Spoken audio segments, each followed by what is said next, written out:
Estamos aqui de volta para dar continuidade à nossa aventura com a eletricidade e para já chegar chegando, como de costume, nosso assunto de hoje, tensão e resistência elétrica. Até agora falamos sobre corrente elétrica.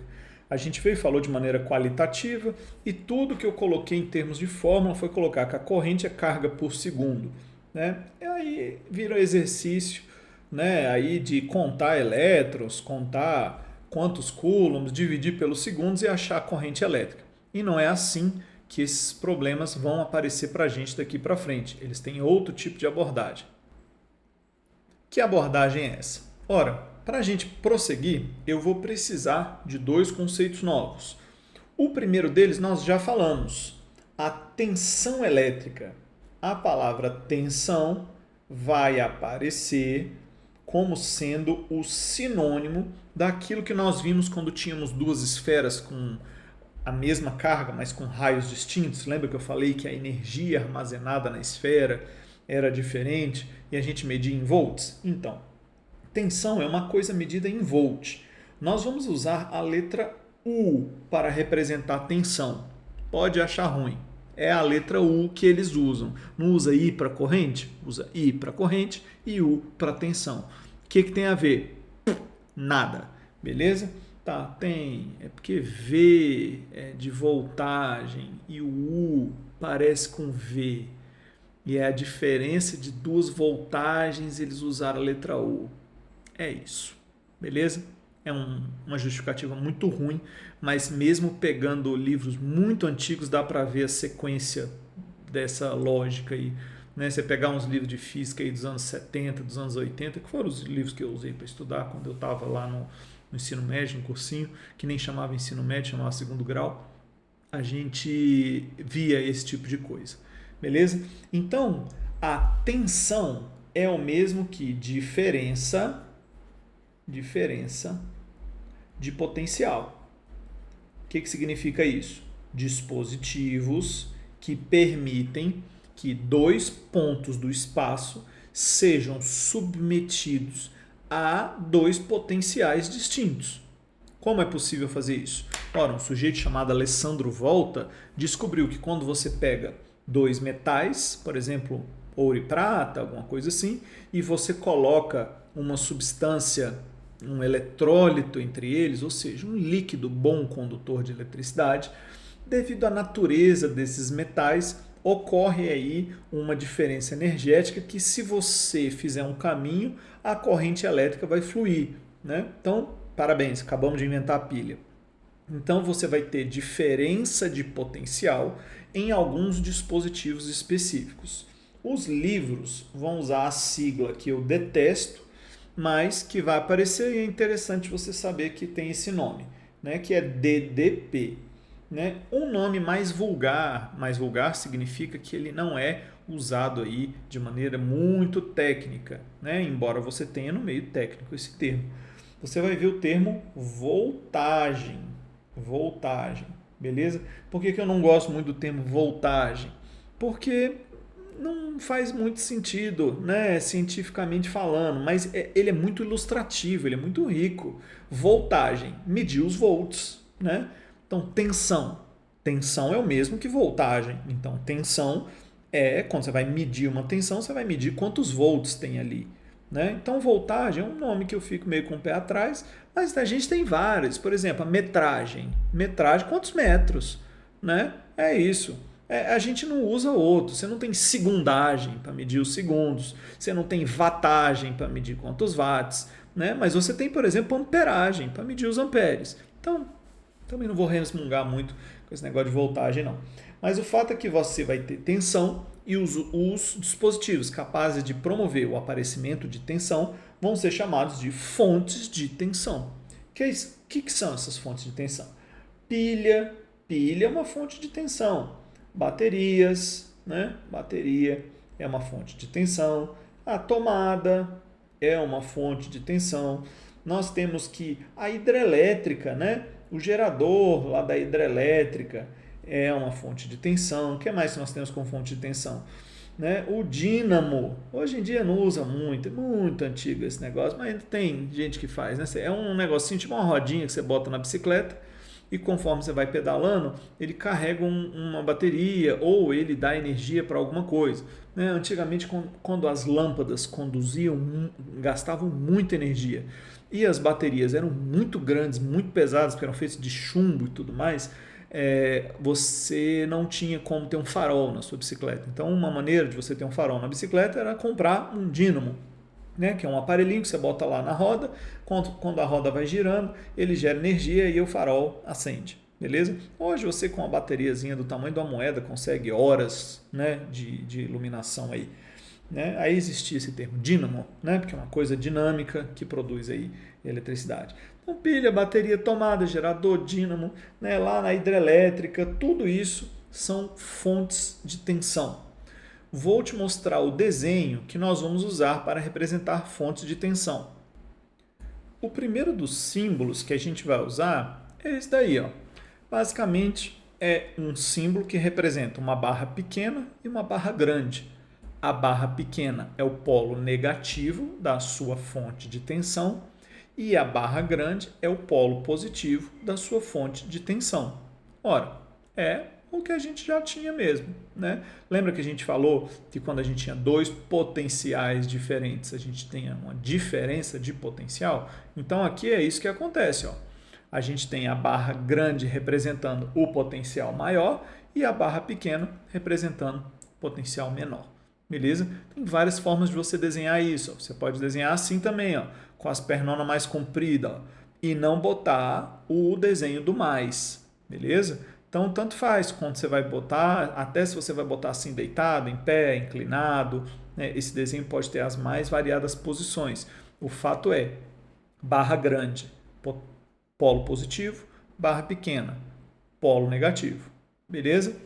Aqui, ó, isso é uma outra maneira de você representar. Muitas vezes esse símbolo aí é usado para representar baterias, porque as baterias, em geral, elas têm dentro delas várias fontezinhas de tensão, né, unitárias. E aí é o conjunto delas que faz o efeito que aquele dispositivo elétrico vai usar, aquele dispositivo específico.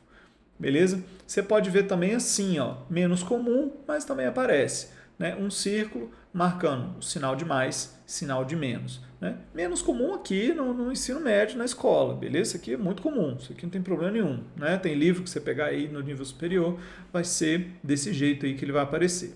Beleza? Então esses símbolos vão constituir aí o conceito central, né, do desenho de fonte de tensão, fonte de voltagem. Então toda vez que você tiver uma pilha, uma bateria, uma tomada, um gerador, um dínamo, né, quiser representar uma DDP, uma voltagem, uma tensão, que é tudo a mesma coisa, você vai ter um desenho como esses aí, beleza?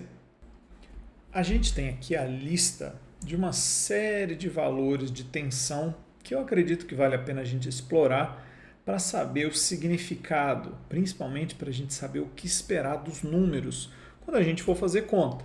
Né? Olha só, o primeiro deles aí, ó. Tensão captada num EEG. O que é um EEG? É o eletroencefalograma. É um aparelho que, por meio desses fiozinhos que são colocados aí perto da cabeça, né, no couro cabeludo da pessoa, não sei se tu já fez esse exame, fica cheio de massinha no cabelo depois, ele capta tensões na ordem de microvolts, ou seja, 10 a menos 6 volts. Então são voltagens muito pequenininhas que a gente consegue captar a atividade cerebral, né? Então é para isso que serve, né? O EEG. Né? Tensões um pouco maiores a gente encontra às vezes colocando eletrodos aqui, né?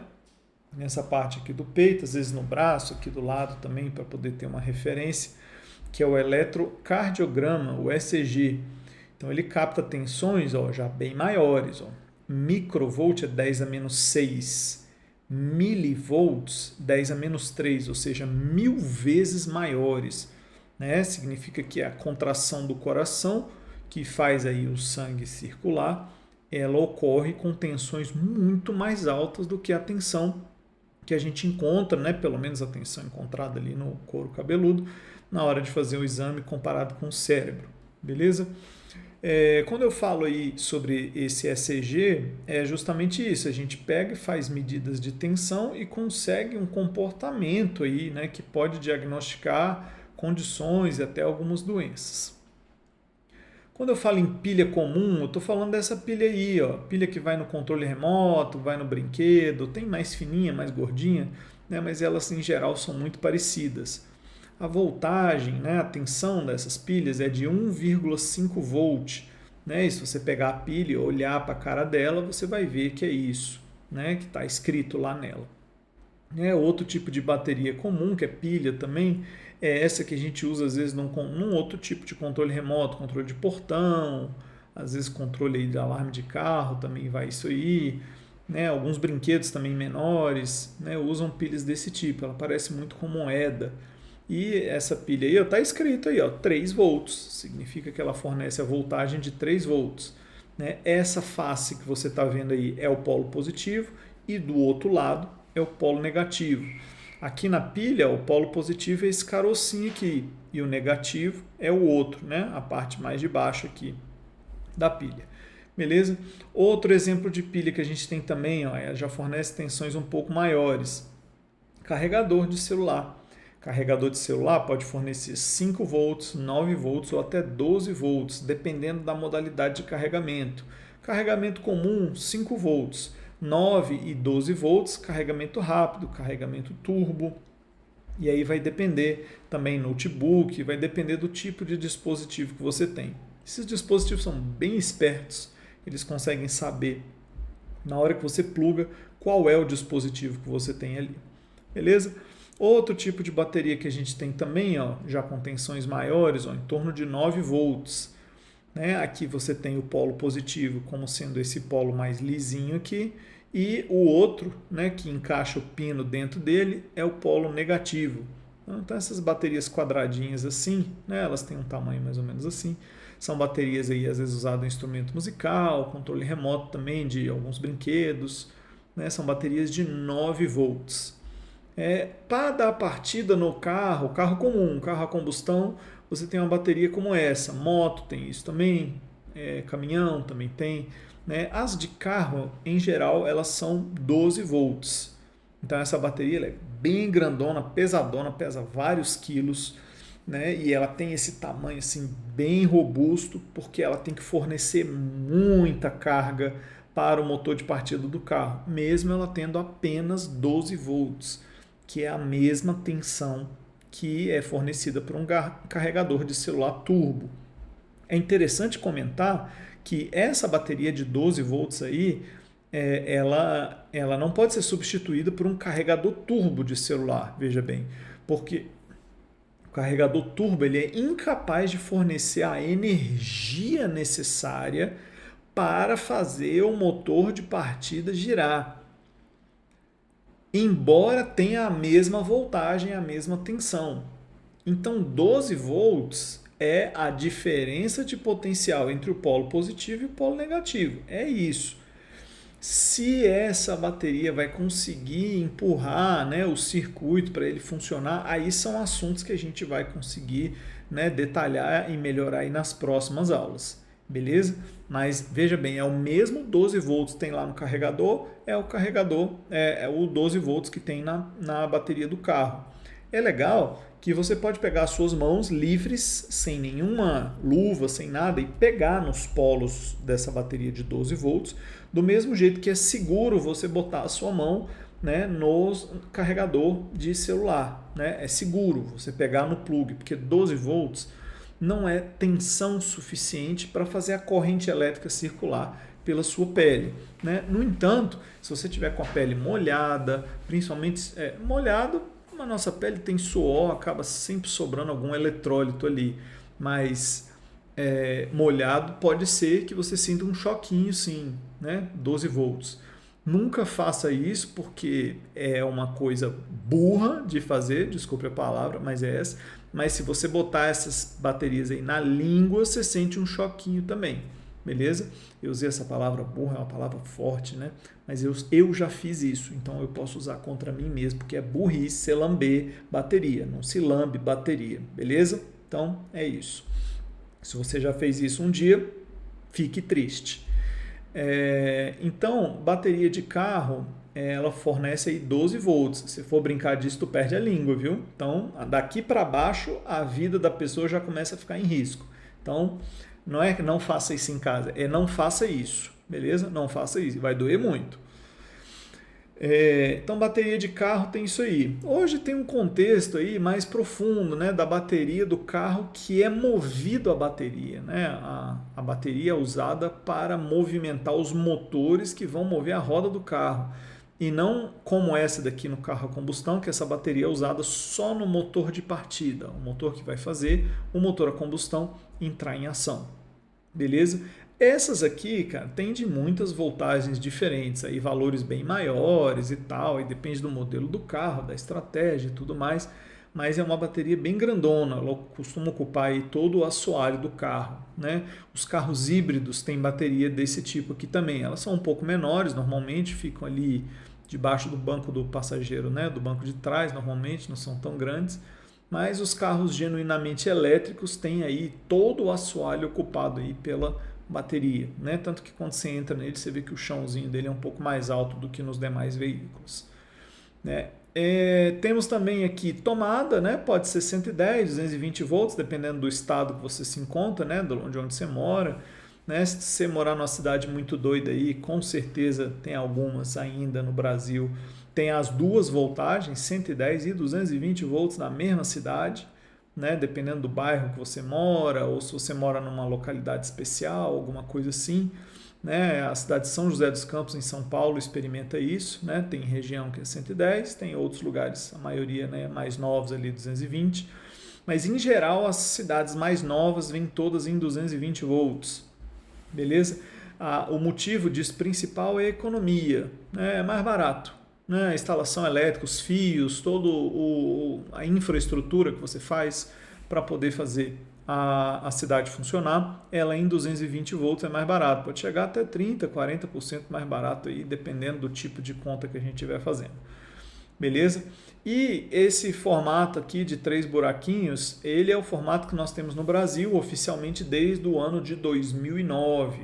Mas se você já foi em casas construídas antes de 2009, isso é bastante provável, você já deve ter visto outros desenhos de tomada, né? E desenho de tomada é a caixa de Pandora, porque dependendo do país do mundo, ó, Argentina, Austrália, na China, você tem esse tipo de desenho aqui.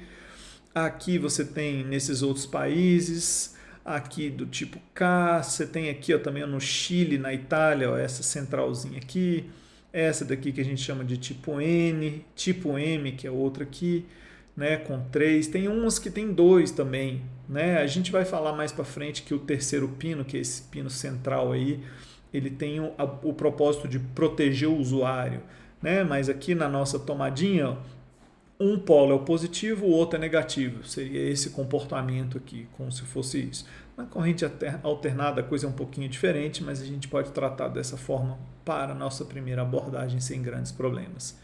Beleza? Em outros países você tem assim, ó, o buraquinho maior que o outro. Esse daqui, né, também que a gente já teve antigamente aqui no Brasil, né, 2 verticais com um horizontal. Né, esse aqui são as tomadas de Hong Kong e elas são todas diferentes entre si. Né? Houve um tempo em que usar um determinado padrão fazia aí que você tivesse um certo poder, né, da indústria mesmo, né, de que tipo de aparelho que está sendo vendido num determinado país.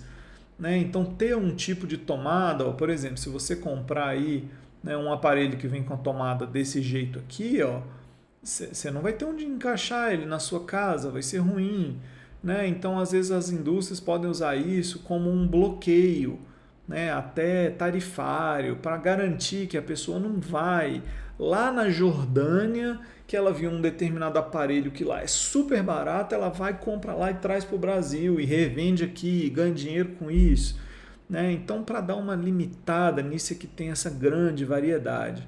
Né? Hoje, com a economia global, assim, eu não vejo grande interesse em manter essas sessões, não. Mas você vê até o seu serviço de streaming favorito, que eu não vou falar o nome, porque eu não estou afim, até o seu serviço de streaming, se você está em outro país, ele te mostra outro catálogo.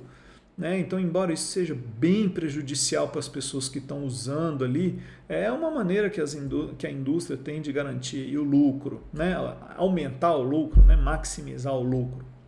Então, desenho de tomada também tem razões aí econômicas associadas a ele. Não é só o desenhinho do buraquinho ali que vai fazer diferença, beleza?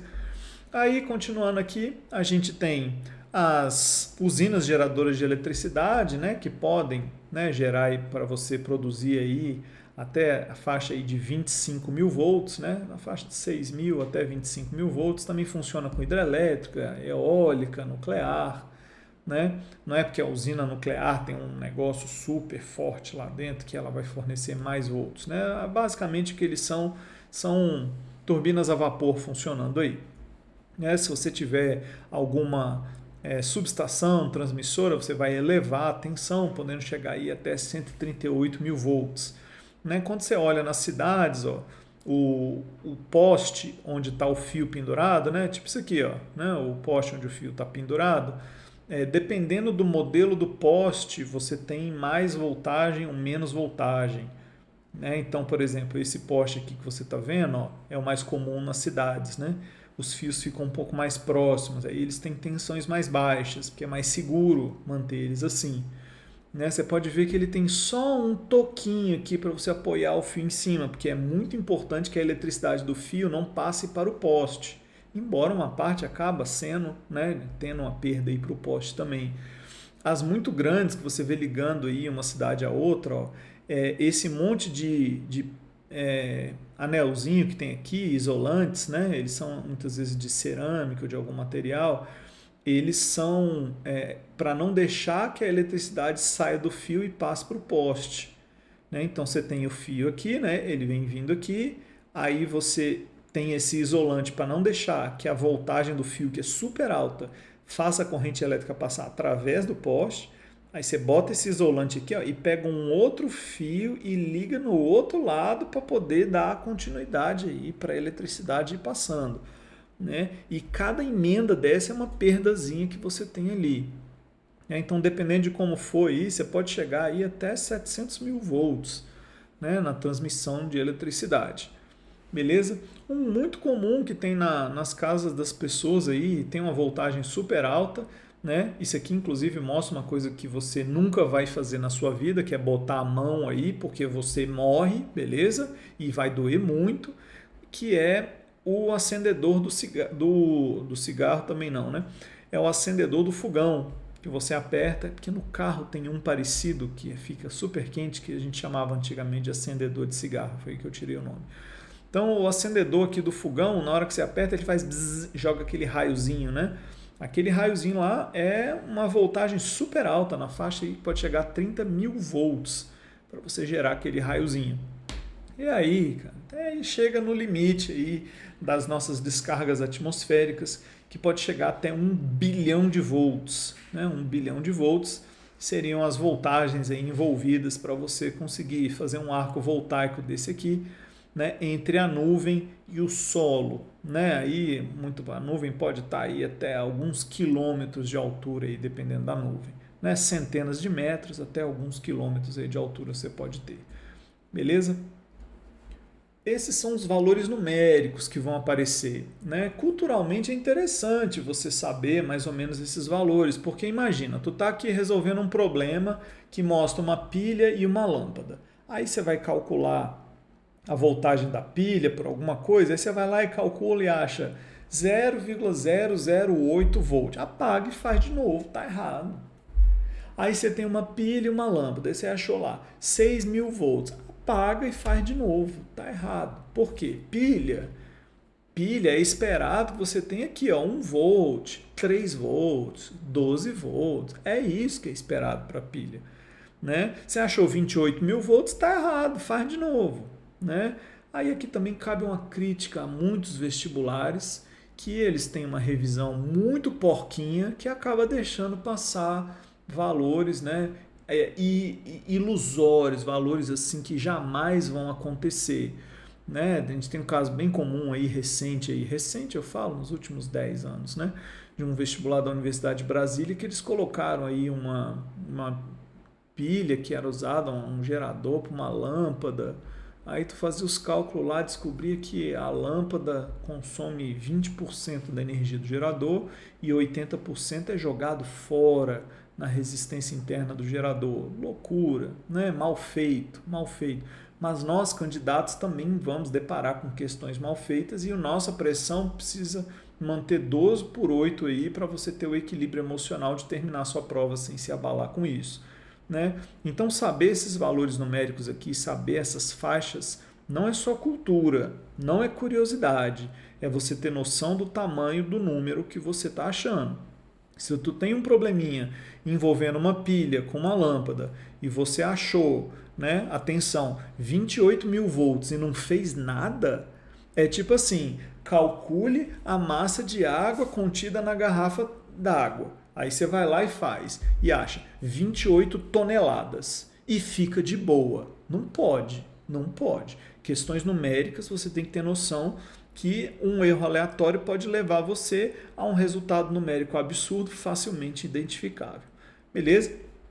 Mas todas essas coisas estão aqui para te mostrar que a tensão elétrica é o que a pilha, a bateria, o gerador, o dínamo vai fornecer para a gente e que você vai usar a pilha, a bateria, usando fios condutores para ela fazer alguma coisa para você.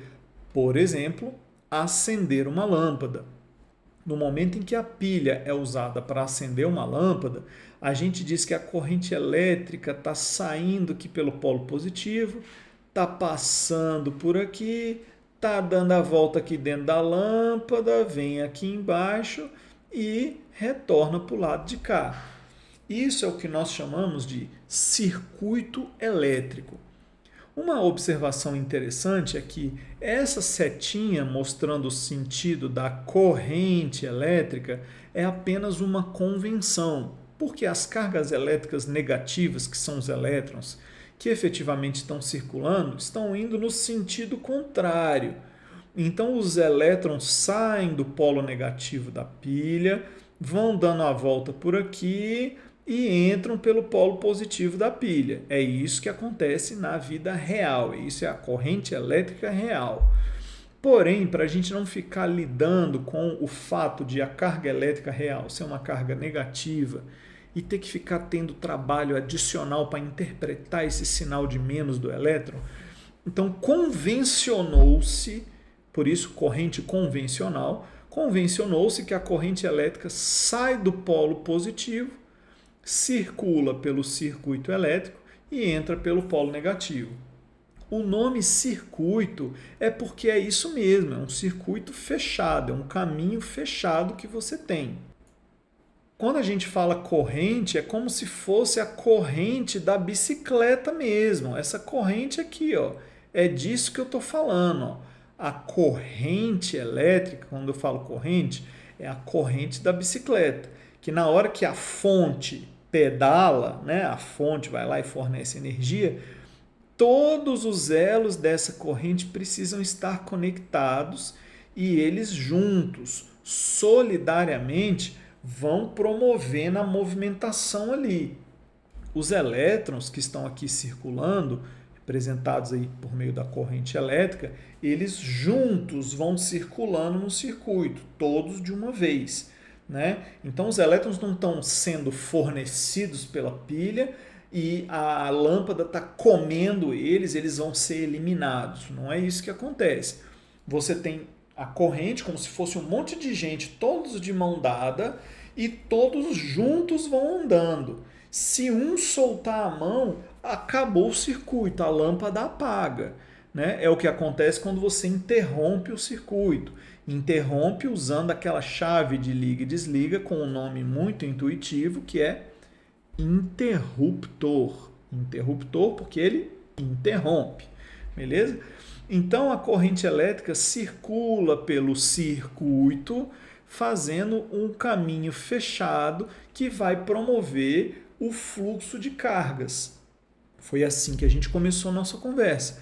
A gente tinha a diferença de potencial como sendo um dispositivo que me dá dois potenciais distintos. Esses dois potenciais, uma vez disponibilizados para um elemento de circuito, no caso aqui uma lâmpada, vai permitir a passagem da corrente elétrica através do circuito. A corrente vai passar através do circuito, ela vai fluir pelo circuito, beleza? E aí, com essa situação, a gente tem a corrente circulando, caracterizando o circuito elétrico, beleza? Vamos fazer conta com isso para a gente ver como é que acontece, né? Beleza? Valeu demais, até a próxima, falou!